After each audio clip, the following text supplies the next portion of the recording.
Die is all as common as to live. Edward III, 1592 to 1593. Dramatis Personae. Edward III, King of England, Queen Philippa, wife of Edward III, Edward the Black Prince, son of Edward III and Queen Philippa, Earl of Salisbury, Countess of Salisbury, Earl's wife, Earl of Warwick, the Countess's father, Sir William de Montague, Salisbury's nephew, Earl of Derby, Sir James Audley, Henry Lord Percy, John Copeland, Esquire, later Sir John Copeland, Ludovic, King Edward's secretary, Robert Comte d'Artois, Jean Comte de Montfort, later Duc de Bretagne, Robinson Grasse, a French prisoner, John II de Valois, King of France, a conflation of the historic Philip VI with John II, Prince Charles, King John's eldest son, the Dauphin, Duc de Lorraine, Prince Philippe, King John's youngest son, Villiers, Norman Lord sent as an envoy by Salisbury to the Dauphin. At the English court, King Edward III is discussing his claim to the French crown with the Comte d'Artois, who has joined the English side. When the Duc de Lorraine arrives from France and insists Edward swear allegiance to the French King John, Edward declares war. Meanwhile, the King of Scotland besieges the Countess of Salisbury and Roxburgh Castle. King Edward sends his son Prince Edward to France and heads to Roxburgh himself. Enticed by the Countess's beauty, King Edward decides to stay. As the king grows infatuated with the Countess, he asks his secretary Ludovic to write love letters to her. The king pressures her to yield to his desires even though they are both married. She refuses, so he compels her father Warwick to intervene. Unable to deny the king, Warwick urges his daughter to comply. There is a distraction as young Prince Edward announces his readiness to lead the army for France, but the king soon resumes his amatory pursuit. The Countess reminds him that they are both married, so the king promises to kill both their spouses. The Countess is horrified. The king finally sees sense and apologizes. As lies on the Belgian coast, the English rout the French navy. Prince Edward triumphs on land, and the French king, Count de Crécy, tries to buy him off. When Prince Edward demands the crown instead, battle ensues. News reaches the king that his son is in danger. He refuses to send help, insisting that this is his son's chance to prove himself. Prince Edward returns triumphant and is knighted by the king. The king besieges Calais, while the prince pursues King John. In Brittany, the Countess of Salisbury's husband offers a French prisoner, Villiers, freedom in exchange for a safe passage to Calais. A captain of Calais offers to surrender the town to the king, but the king insists he will only accept the surrender if 6 Baltese citizens are sent to him.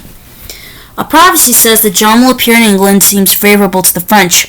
Faced with the large French army, Prince Edward turns down a French offer of mercy. Battlements appear in the sky and a French panic. The captured Salisbury is spared on the intervention of the Villiers.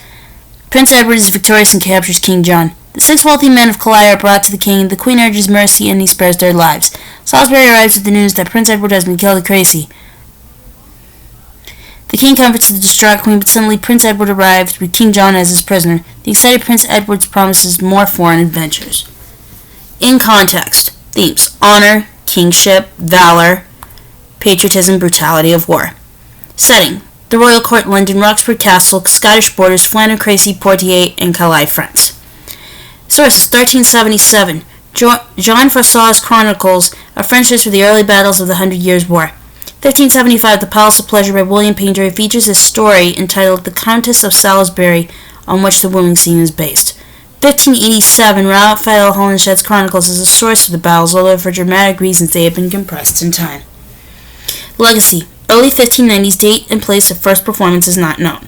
1596, the play is published anonymously in London. 1623, the play is omitted from the first folio, possibly because of political objections to its portrayal of the Scots. 1911, the Elizabethan Stage Society performs one scene at the Little Theatre in London. 2001, the Pacific Repertory Theatre performs the play at Carmel Shakespeare Festival in California. 2002, the RSC performs the full play to mixed reviews. Edward III is the story of one of England's most formidable warrior kings who ruled the country for half a century until his death in 1377. The play was written in the early 1590s, around the same time as the Henry VI plays, but only in the last decade has it been accepted among Shakespeare's works. Most editors now agree that Shakespeare did have at least a hand in some of the play, but they generally believe that he was responsible for, at most, a few scenes, including scenes 2 and 3, between Edward and the Countess of Salisbury, and Scene 12, in which Edward and the Black Prince ruminates on death.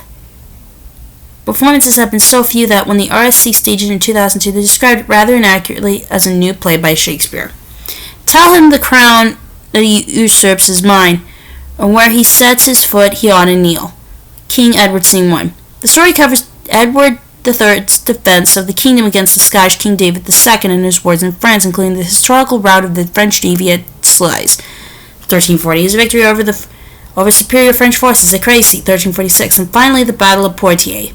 Edward's young son Edward the Black Prince proved himself a hero. However, the portrait of Edward III presented in this play is very different from that of Shakespeare's other great warrior, King Henry V.